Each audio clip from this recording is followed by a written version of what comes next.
Qishloq ahlining umumiy quduqlari bor edi. Undan hamma chelak bilan suv chiqarib, ehtiyoji uchun ishlatardi.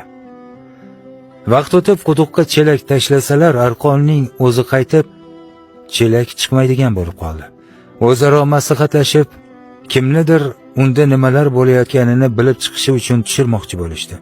Oralaridan bir yigit chiqdi, lekin u shart qo'ydi. Quduqqa tushish uchun arqonni boshqalar bilan birga uning akasi ham ushlab turishini istashini aytdi.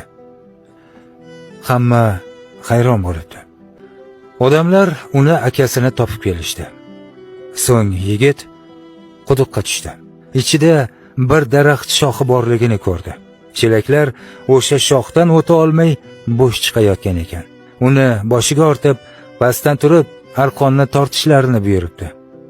Quduqning og'ziga yaqinlashganida hammani ko'zi shoxga tushibdi. Nimqorong'uda shox ularga allanechuk maxluq bo'lib ko'rinibdi.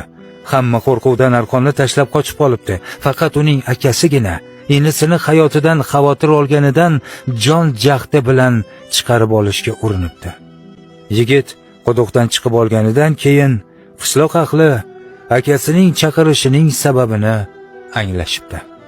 Aka-ukachilik rishtalariga zarar beradigan narsalarni doimo bartaraf eting, chunki hech kim sizni aka-ukangizdek quvvatlamaydi. Opa-singlingizdek hech kim sizga mehribon bo'lmaydi.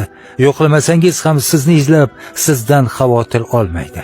Buyurganingizni ulardek hech kimsa bajarmaydi. Ularni siz ham avaylang. Chunki ota-onadan so'ng ulardan yaxshisini topa olmaysiz. Ko'chadagi tanish-bilish, do'stlar, oshna-og'aynilar, ulfatlar, yor birodarlaringizning ko'pligi sizni aldab qo'ymasin.